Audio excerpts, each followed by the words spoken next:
Hola, ¿cómo están? Estamos aquí nuevamente para grabar nuestro podcast de Protórax. Mi nombre es Diego Pardo, soy cirujano de tórax y hoy vamos a revisar los temas relacionados con la academia, la trascendencia de la formación académica en el médico, cuál es la importancia de la educación y la investigación en la medicina moderna. Voy a hacerles un poco de narración alrededor de cuál ha sido la ruta que nosotros hemos escogido para esa participación académica en eventos nacionales, internacionales y congresos.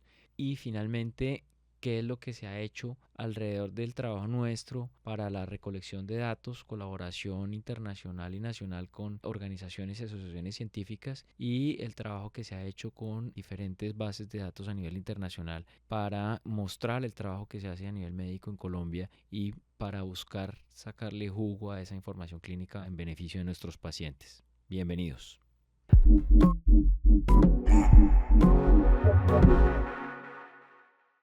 ¿Por qué es importante la academia para los médicos?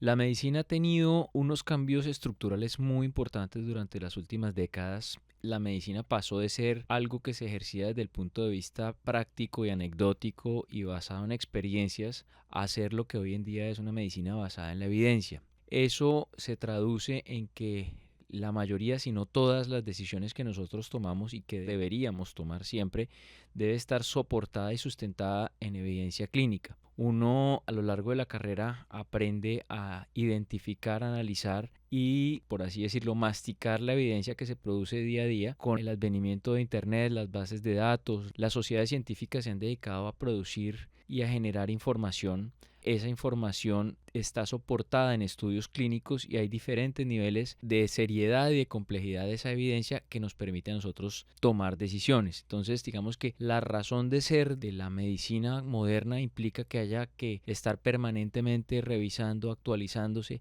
Cada año se publican un sinnúmero de estudios clínicos y de investigaciones que cambian los conceptos, que cambian los abordajes terapéuticos. Específicamente en el área de trabajo nuestro, los últimos 10 años han sido vertiginosos en temas de cambios de evidencia científica alrededor del tratamiento de cáncer de pulmón, del tratamiento de los pacientes en ECMO, en trasplante. Entonces eso implica que haya que estar actualizándose permanentemente y interpretando esa información. Ahora bien, ¿quiénes son los líderes en la producción e investigación?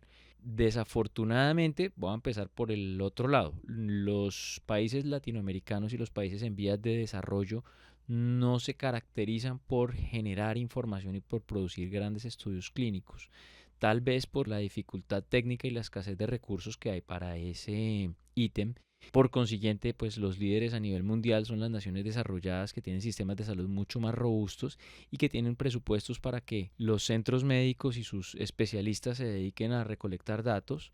Esto es algo que se construye entre las instituciones clínicas, los hospitales, los centros de investigación y en algunos casos la industria farmacéutica. Se hacen los convenios, los acuerdos, se diseñan los protocolos.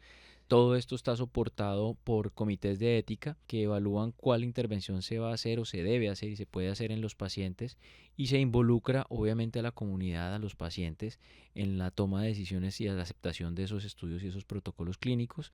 Los grandes centros del mundo, digamos que publican muchísima información alrededor de este tópico, la mayoría están en Europa y en los Estados Unidos, centros tan importantes como el Memorial Sloan Kettering, el Hospital Metodista, la Universidad de Harvard con el Brigham and Women's Hospital. Hay grandes instituciones que producen al año grande cantidad de estudios en diferentes áreas, no solo hablando pues de lo que nos compete a nosotros en patología torácica, sino en todas las áreas, estudios clínicos gigantes como por ejemplo en el área de cardiología como el estudio Framingham que involucra una población entera, es decir, una ciudad entera colaborando en un estudio clínico que lleva muchos años en ejecución y eso hace que uno tome hoy decisiones basadas en estadísticas y no en anécdotas. En Colombia la investigación ha ido creciendo paulatinamente, digamos que no podemos decir que haya mucho volumen de investigación, pero cada vez hay más interés. Eso creo que es el primer paso importante, cada vez más interés en las universidades. Hoy por hoy los programas de posgrado y los programas de pregrado involucran e inculcan a sus estudiantes a que desarrollen procesos de investigación. Nosotros para nuestro posgrado tuvimos que hacer estudios clínicos que hace parte pues del grado, es como una especie de tesis por así decirlo, pero a su vez los departamentos de educación médica están cada vez más involucrados en esto. Las instituciones también, hoy en día Colombia tiene instituciones de tercer y cuarto nivel que tienen líneas de investigación y que desarrollan líneas de investigación, y a su vez algunos de los centros oncológicos con los que nosotros trabajamos colaboran con industrias farmacéuticas también reclutando pacientes para protocolos de investigación. Es decir, el país está progresivamente migrando hacia ese tipo de escenario.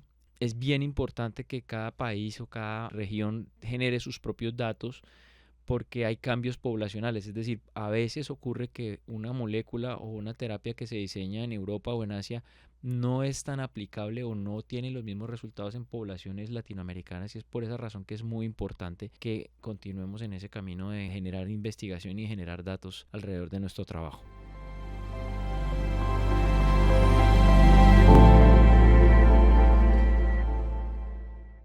Bueno, dentro de la cirugía de tórax hay varias áreas. Digamos que uno la podría separar en las áreas oncológicas, en la patología oncológica, en la patología benigna y en otro tipo de intervenciones, digamos así, para hacerlo a grosso modo. Eso no es algo académico, sino algo práctico que hacemos acá nosotros para explicar. Todas esas áreas han tenido cambios inmensos. Para darles un poco de contexto, la cirugía torácica fue una especialidad que surgió como respuesta a la necesidad de tratar enfermedades infecciosas, especialmente la tuberculosis. Con el paso de los años y con el advenimiento del cáncer de pulmón y lo que conocemos nosotros como la epidemia de cáncer de pulmón a nivel global, la cirugía torácica tomó un papel muy importante en el tratamiento, diagnóstico, estadificación y paliación de los pacientes con cáncer de pulmón. Y ese papel sigue siendo hoy fundamental. ¿Por qué razón? Porque desde hace ya alrededor de una década que empezaron a aparecer las evidencias científicas alrededor de perfilación molecular, de estudios genéticos en las células tumorales de los cánceres de pulmón, y que apareció la inmunoterapia y las terapias target, que son dos líneas de tratamiento oncológico que están hoy en día disponibles en nuestro país. Eso ha generado que el proceso de diagnóstico que nosotros como cirujanos de tórax ejercemos tenga que ser mucho más preciso, que las decisiones terapéuticas tengan que ir consensuadas y organizadas con oncología para que los equipos multidisciplinarios puedan definir en qué orden se van a hacer los tratamientos en los pacientes. Que adicionalmente a eso aparezcan escenarios como que tenemos pacientes con enfermedades avanzadas que tienen mucho más sobrevida, que viven mucho más años, y eso hace que necesitemos hacer a veces más intervenciones de índole o paliativo o de rediagnóstico. Es un término que antes no se usaba, que se llama rebiopsias. Entonces, todo eso ha generado que tengamos que cambiar nuestra estructura de pensamiento muchas veces y de interrelación con otras especialidades. Hoy en día, una de las cosas que más se ha modificado es la manera en que se toman decisiones alrededor de los pacientes con cáncer. Específicamente en los pacientes con cáncer de pulmón, nosotros debemos hacer comités multidisciplinarios, que es el deber ser en el proceso de toma de decisiones de estos pacientes, en los que se involucra el patólogo, el cirujano, el oncólogo, el radiólogo, los neumólogos, y conjuntamente en ese grupo con los cirujanos de tórax se toman las decisiones para organizar la terapia de ese paciente. Entonces, digamos, esa es una de las áreas. La otra área muy importante donde hemos nosotros tenido que trabajar y leer mucho y estudiar mucho, actualizarnos, es alrededor de las terapias de soporte en ECMO y trasplante. Por lo mismo, porque los cambios que han existido alrededor de la tecnología y la evidencia han hecho que los protocolos de tratamiento o de cómo se hacían los trasplantes y soportaban los pacientes hace una década no sean los mismos que hoy. La tecnología que nosotros tenemos nos permite tratar pacientes más críticos. Nosotros hemos tenido que sentarnos a escribir y a diseñar protocolos para adaptar esa información a nuestro país, y, por ejemplo, participamos en estudios clínicos en los que se logró demostrar que el ECMO era una terapia tremendamente efectiva para soportar pacientes críticos. Eso fue un estudio multiinstitucional que se hizo con 220 hospitales a nivel mundial, se publicó en 2020. Entonces, esa es otra área muy importante donde también ha ocurrido cambios trascendentales en la manera en que hacemos las cosas. Y finalmente, en las otras áreas que nosotros trabajamos, que es trauma y enfermedades infecciosas, ha cambiado algunas cosas, como que por ejemplo hoy tenemos disponibles materiales para reconstrucciones de pared torácica en pacientes con politraumatismos, que la mayoría de los tratamientos en enfermedades infecciosas hoy en día se basan en tipificación microbiológica y en estudios endoscópicos o estudios mínimamente invasivos como toracoscopia. Entonces, todo eso hace que uno tenga que estar permanentemente revisando y actualizando protocolos de manejo y estrategias terapéuticas.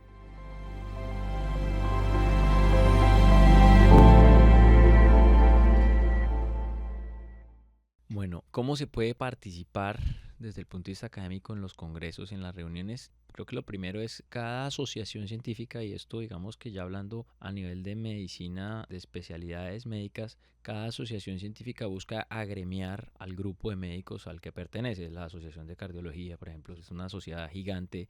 La Asociación Colombiana de Cirugía de Tórax es una sociedad a la que nosotros somos miembros. Cada área médica tiene unas asociaciones. Esas asociaciones tienen como objetivo propender por difundir la información y hacer eventos académicos como los congresos, que eso digamos que es algo que ocurre en cada uno de los países y es algo rutinario en la academia.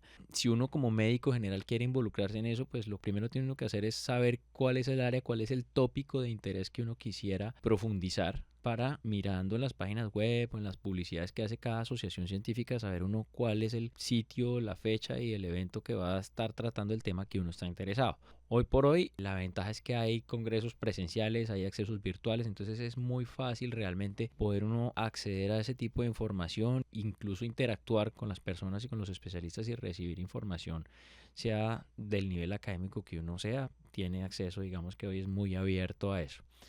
Ya digamos que uno recibiendo información y trabajando de la mano de esas asociaciones científicas, cuando uno empieza a producir datos y a generar información, también a través de esas mismas asociaciones uno puede empezar a mostrar su trabajo. Digamos que es algo que nosotros llevamos haciendo muchísimos años, es a través de la asociación inicialmente de neumología y cirugía de tórax, mostrando el trabajo que se hacía acá en Barranquilla con Luis Fernando, llevando a esos congresos presentaciones, pósters. Hay diferentes niveles de exposición en esos congresos. Digamos que uno puede llevar y poner un póster, uno puede llevar un video. Ya las conferencias magistrales es algo que se va asignando por parte de los organizadores de los congresos, y esa asignación de esos espacios para que uno muestre el trabajo va a depender mucho del objetivo del congreso, del área de especialidad que uno tenga y del tema que uno esté dedicado. Digamos que nosotros en Protórax nos hemos dedicado a trabajar en cáncer de pulmón, en ECMO, en trasplante. Entonces son áreas en las que nosotros tenemos experticia, tenemos volumen de pacientes y tenemos información que se puede aportar en el evento académico. Entonces digamos que esas son áreas en las que uno es invitado a esos eventos a que muestre, a que hable sobre esa área de experticia. Habrán áreas en las que no tenemos experiencia y obviamente los organizadores de los eventos se encargan de buscar expertos de cada una de las áreas para generar agendas académicas que sean atractivas y que sean productivas para todos los asistentes. Bueno, ¿cuál ha sido la ruta de exposición en congresos que nosotros hemos tenido? Yo creo que uno la podría separar en dos partes importantes. La primera, pues, es cuando uno está empezando la carrera. Las primeras exposiciones nuestras en congresos eran en el área de cirugía general, que fue la primera especialización que yo tuve. Después empiezan a tener eventos académicos alrededor de las asociaciones nacionales. Yo específicamente participé mucho en la Asociación Colombiana de Neumología y Cirugía de Tórax. También tuve unos cargos administrativos dentro de esa asociación, y posteriormente pues he continuado trabajando de la mano de la Asociación Colombiana de Cirugía de Tórax, con la que se han construido consensos académicos que se han publicado recientemente alrededor de cáncer de pulmón. Y parte de ese trabajo pues también permitió que nosotros conociéramos cirujanos de tórax del resto de Latinoamérica y de Norteamérica. Específicamente yo tenía una relación muy cercana con la doctora Paula Ogalde, que es una cirujana torácica que inicialmente estaba de base en el Hospital de Laval en Quebec. Con ella y con otros cirujanos canadienses y con cirujanos brasileros y colombianos se ha construido un vínculo muy fuerte académico que nos ha permitido generar espacios académicos para beneficiar a muchos residentes y médicos en formación en Latinoamérica, y adicionalmente a eso para producir información. Entonces parte de ese vínculo ha sido trabajar con ellos en un curso que es el curso de inmersión en cirugía mínimamente invasiva en tórax para Latinoamérica, y ese curso se llevó a cabo desde 2014 en la ciudad de Quebec, en el Hospital de Laval, y ese curso se hacía una vez al año. Durante ese periodo de tiempo de 2014 a 2020 2020 que se estuvo haciendo ese curso allá, yo participé como expositor en varias oportunidades, invitado por la organización a mostrar parte de nuestro trabajo, a participar en eventos, a participar conjuntamente con la industria farmacéutica en laboratorios o web labs que se hacen para entrenamiento de procesos técnicos de los fellows y los residentes en Canadá. Posteriormente, alrededor del trabajo que se ha hecho en cáncer de pulmón con la industria, pues hemos participado en los congresos mundiales de cáncer de pulmón, en los congresos del ISMICS, que es una asociación que presenta trabajos de investigación en cirugía mínimamente invasiva en cirugía cardiotorácica. Y digamos que ese ha sido como un recorrido que se ha hecho de exposiciones de nuestro trabajo, tanto en Canadá como en Estados Unidos y en Europa. Y finalmente, el año pasado se retomó ese curso que les estaba mencionando, se suspendió por pandemia, estaba planificado para 2020, a finales de 2020 se iba a hacer en Pittsburgh, pero se suspendió por la pandemia. El curso se retomó el año pasado en la ciudad de Boston. La doctora Ugalde hoy en día es una de las cirujanas adjuntas del Departamento de Cirugía Torácica del Hospital Brigham and Women's Hospital, que es el hospital base de la Universidad de Harvard, y reiniciamos ese curso el año pasado. Se realizó en el mes de agosto este año nuevamente. Yo participé en ese curso y resultado pues del trabajo que hemos hecho conjuntamente con todo ese grupo de personas, este año me dieron a mí un premio como profesor emérito del curso de cirugía mínimamente invasiva en tórax. Ese premio es un reconocimiento que se hizo a Sergio Tadeu, que es el jefe del programa de cirugía torácica del Hospital de Bahía en Brasil, y fue profesor de la doctora Ugalde, y a mí por haber participado activamente durante todo el desarrollo y la construcción del curso desde que empezó el curso hasta la fecha, y todas las iniciativas que se han hecho alrededor de dicho curso. Esas iniciativas han hecho que hoy, por ejemplo, nosotros tengamos disponible una página web que se llama BATSLAM. Es una página web que está destinada a cirujanos latinoamericanos de habla hispana y portuguesa, y dentro de la página lo que se ha hecho es generar un espacio donde se comparte información, se comparten videos, se comparten técnicas y se discuten casos clínicos entre cirujanos de toda Latinoamérica. Ahí participa gente de Ecuador, Chile, Perú, Argentina, Paraguay, Uruguay, Centroamérica, obviamente Brasil, Colombia, Venezuela. Y adicionalmente a eso, como iniciativa de ese grupo en el que participa Estela Martínez, Ricardo Terra, que son líderes en Brasil y en Colombia en cirugía torácica, conjuntamente con la doctora Ugalde, se diseñó hace 3 años, conjuntamente apoyados con Francisco Suárez, que es un cirujano chileno, un curso de educación para los residentes de cirugía torácica de toda Latinoamérica. Entonces hay 2 cursos realmente, no es uno sino son 2, porque hay uno que está en portugués dictado por cirujanos brasileros y otro que está en español que dictamos nosotros los cirujanos hispanoparlantes, en el que se les dan unas clases cada 15 días a los fellows o a todos los estudiantes que estén interesados en ese curso. Es gratis, está online y se van dictando charlas alrededor de temas determinados. Hay una agenda que está establecida para 2 años de duración. Todos los grupos se reúnen cada 15 días a compartir y a dictar conferencias para difundir y educar alrededor de los diferentes tópicos que tratamos los cirujanos torácicos. Entonces digamos que ese premio tiene mucho que ver con todo ese trabajo académico que se ha hecho en esa área. Como parte del programa académico que se tenía en el curso en el Brigham, se hizo la entrega de este premio. Ese premio se otorgó solo a 2 personas, a Sergio Tadeu y a mí. Al finalizar el programa académico por la doctora Ugalde, con el doctor Scott Swanson, con Tomás D'Amico, con Benny Wexler, todos son cirujanos torácicos muy reconocidos y personas pues muy importantes en el área.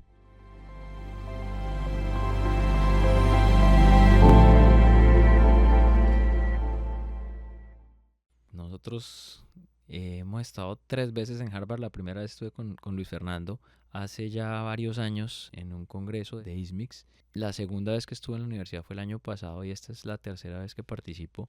Este año yo estuve más tiempo parte del congreso y fue a hacer una cosa académica que se llama un Observer. Es un espacio de tiempo donde uno cumple unos requisitos que impone la universidad para uno poder tener acceso a las diferentes áreas del hospital directamente e interactuar con los especialistas. Entonces yo estuve participando en Observer en trasplante pulmonar y en ECMO previo al curso, y digamos que creo que este año ya tengo una visión un poquito más completa de lo que es la estructura. Obviamente la universidad tiene un espacio académico brutal, el nivel académico es inmenso, y la integración que tiene toda la parte universitaria con la estructura del hospital, el funcionamiento, los procesos, es algo que es admirable. Y obviamente pues la cantidad de recursos disponibles No solo me refiero a recursos de infraestructura y tecnología, sino de recursos académicos para investigación, de espacios protegidos para escribir, publicar y prepararse dentro de la actividad laboral, que es algo que en nuestro medio no existe. O sea, aquí uno no puede aspirar a tener espacios protegidos de investigación porque no es parte de nuestra cultura. Entonces creo que esa es una de las cosas más importantes.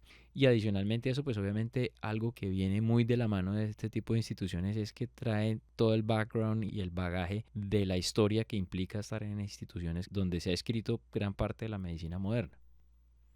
Respecto a la interpretación que le da uno a una institución como Harvard y como el Brigham and Women's Hospital y cómo aprovecha uno esa exposición para traerla a nuestro medio, creo que es donde uno tiene que empezar a cogerse de herramientas modernas. Digamos que antes la medicina se producía o se generaba en un sitio y uno tenía que esperar a que llegara un artículo o que llegara una revista para poderla leer. Hoy en día Internet y las bases de datos le dan un acceso absolutamente a todo casi de manera instantánea. Incluso los editores sacan las publicaciones online previo a que lleguen las revistas impresas. Entonces eso nos da a nosotros la posibilidad de acceder a la información. Entonces, basándonos en esa visión y pues con el motor de mucha gente, el impulso que puso mucha gente, se generó la idea de poder compartir experiencias y de interactuar con personas que estaban en centros súper desarrollados y muy potentes con muchos recursos, con personas que estamos en países en vías de desarrollo, y eso generó la idea de hacer BATSLAM. BATSLAM es un portal gratuito. Digamos que uno encuentra muchos portales en el mundo, sobre todo muy bien financiados por la industria farmacéutica, pero no es la realidad latinoamericana. Entonces este es un portal gratuito que de hecho se financia de los recursos de cada uno de los miembros del grupo. Y este portal se construyó con la idea de eso, de aprovechar los diferentes niveles de académicos y exposición que cada uno tenía para empezar a mostrar y a educar alrededor de diferentes áreas. No solo de cáncer de pulmón, sino se habla también de enfermedades infecciosas, de trauma, etcétera, y empezar a intercambiar experiencias y empezar a intercambiar alternativas. Para nosotros, digamos que los miembros del equipo fue inicialmente algo complejo porque nos tocó poner unas reglas de juego en cómo se enviaban los videos, cuáles eran los videos que se podían mandar, cuáles eran las condiciones técnicas. Entonces tuvimos que sentarnos a aprender a editar videos, y fue como apropiarnos de herramientas que hoy en día se usan mucho más en otras áreas. Evidentemente, las áreas de telecomunicaciones no es el fuerte de los médicos, pero fue una experiencia muy constructiva porque tuvimos que aprender a usar herramientas de edición de video, de audio, aprender a grabar rutinariamente nuestras cirugías para poder sacarle jugo a esa información que se producía día a día en las intervenciones, a recolectar datos de pacientes y obviamente a compartir esa información con otros médicos. Eso todo soportado pues por personas. En este momento que los servidores están en Brasil, que se encargan de llevar todo el backstage del manejo de la página, de la información, de quiénes pueden acceder o no acceder a esa información, porque obviamente esa información sensible no está abierta a público. Pero digamos, creo que eso hace parte de aprovechar todas estas experiencias educativas y poderlas transmitir.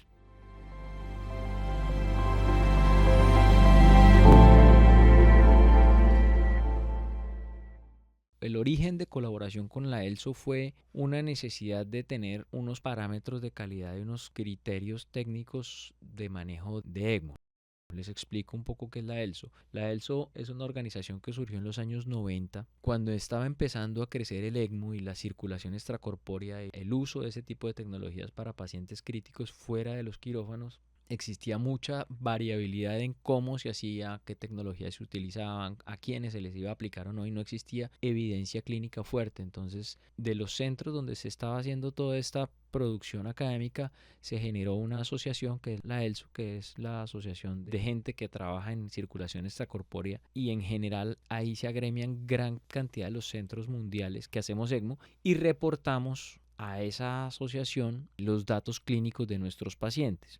Eso ha permitido que desde los años 90 hasta la fecha exista un sinnúmero de datos clínicos y hallazgos clínicos que hace que la ELSO todos los años produzca y genere investigación clínica y dé unas recomendaciones en cuanto a las indicaciones de ECMO, a las indicaciones de las tecnologías y a los diferentes protocolos de manejo. Entonces es una construcción bastante robusta. Nosotros, como empezamos en Colombia alrededor del 2013-14 ECMO, aún en esa época y aún hoy en día no habían unos criterios de asignación o de habilitación técnicos establecidos por el Ministerio de Salud para los programas de ECMO. Entonces nosotros decidimos apegarnos pues al criterio más alto y al estándar más alto, que son los estándares de manejo de la ELSO. Aparte de que ellos publican los criterios sobre los que uno debería hacer, hay una publicación donde te dicen cuál es el estándar de calidad, es decir, cuáles son los resultados esperados con cada una de las intervenciones, y nosotros siempre hemos estado apegados a ese tipo de estándares. Entonces digamos que esa es la razón de ser del trabajo con la ELSO. Vale la pena mencionar algo, y es antes de la pandemia del 2020 nosotros teníamos que reportar datos a esta organización cada 3 meses de los pacientes que nosotros poníamos en ECMO. Para que se hagan una idea, cada paciente produce alrededor de 152 datos diarios que se deben alimentar en esa base, en ese Excel, donde uno va poniendo los datos de la hemoglobina, el sodio, el potasio, función renal, coagulación, etcétera, etcétera. Se produce día a día.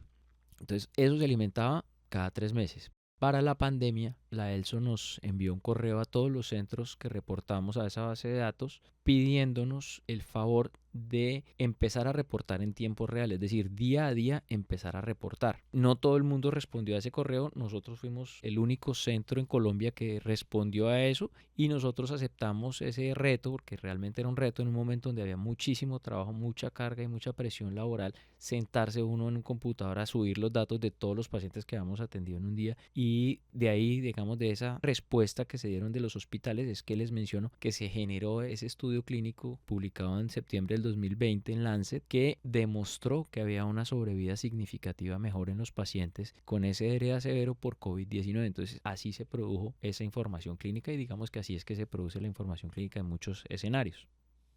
La ELSO recibe datos de todos los países del mundo donde se hace ECMO.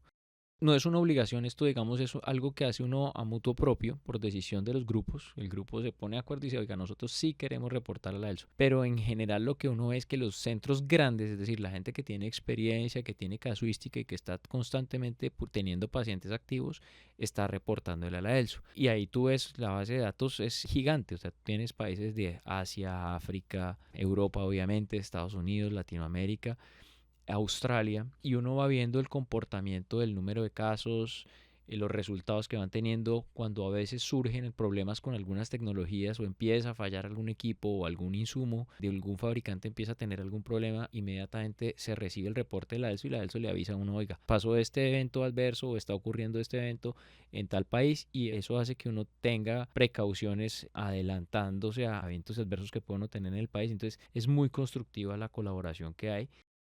Generalmente la información está en internet, o sea, está en las páginas web de la organización, y cada uno tiene su usuario y sus claves de acceso para poder tener acceso a esa información. Obviamente son organizaciones sin ánimo de lucro, entonces uno tiene que sostener esa afiliación a las asociaciones como esta, pero en general lo que nosotros hemos hecho es propender por siempre estar enviando datos. Entonces cada uno de los centros de ECMO donde nosotros trabajamos pues envía sus datos de una manera recurrente, y tenemos una persona aquí en Barranquilla que se encarga de estar supervisando todas esas bases de datos para que la información sea consistente y constante y podamos pues obtener resultados. ¿Cómo estamos en Latinoamérica y en Colombia respecto a ECMO? Cambió radicalmente respecto a lo que era previo a 2020. En 2020, para que se hagan una idea, Colombia tenía 5 centros en todo el país que hacían ECMO. Durante pandemia, por la presión de casos que hubo y la necesidad que hubo, eso subió a creo que unos 18 o 20 centros. Hoy en día creo que quedamos 7 centros activos. Es lo que normalmente ocurre con este tipo de escenarios. Obviamente ya sin la presión de los casos y el volumen de casos, un centro de ECMO funcional necesita muchísimo personal, necesita muchísima experiencia y muchos recursos. Entonces eso finalmente hace que terminen decantándose los centros que mantienen y que pueden mantener ese volumen de recursos y de personal trabajando. Pero también creo que lo más importante en términos de cambio no es solo el número de centros de ECMO, sino que además cambió la mentalidad. Previo a la pandemia, hablarle a la gente, o incluso a los médicos, de ECMO era como hablar de la guerra de las galaxias. Era algo que era imaginario, como que no existía, y la pandemia hizo que eso se volviera una realidad, y hoy por hoy nosotros constantemente tenemos pacientes de muchas partes del país que nos son remitidos o que nos llaman los intensivistas de muchas partes a que viéramos los pacientes y se aceptan los pacientes y se rescatan. Y no solo acá en Barranquilla, en Bogotá, en Bucaramanga, hay una actividad constante. Entonces, creo que lo más importante también fue el cambio de mentalidad de tener al frente una herramienta que es muy útil, que salva vidas y que todo el mundo sabe que hoy en día cuando la necesita, pues tiene acceso. Creo que lo mismo ocurrió en todos los países de Latinoamérica. Los cambios van muy de la mano de qué tantos recursos tenga el sistema de salud y qué tanta capacidad de respuesta pueda tener un sistema de salud ante estas necesidades, pero creo que lo mismo pasó en toda Latinoamérica. Nosotros hemos asesorado el desarrollo de centros de ECMO en Ecuador, en Paraguay, de personas que empezaron también con el proceso y pues nosotros los hemos estado asesorando en todo el proceso de desarrollo y eso pues hace parte de todo ese compartir de experiencias.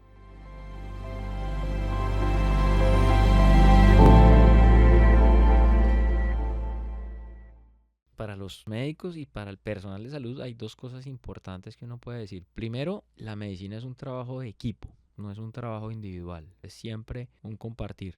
El proceso de formación académica no es fácil, es largo, es extenuante y es de constancia. Básicamente es una cuestión de persistir y perseverar, pero es muy satisfactorio. Yo creo que el consejo a los médicos es que se sienten y escojan muy bien el área que los apasiona, el área de medicina que los apasiona. Si uno ya se graduó de médico, debe haber tenido la capacidad de exponerse a muchas áreas y uno sabe cuál área lo atrae y en cuál área tiene capacidad de desempeñarse bien y a estudiar, eso es.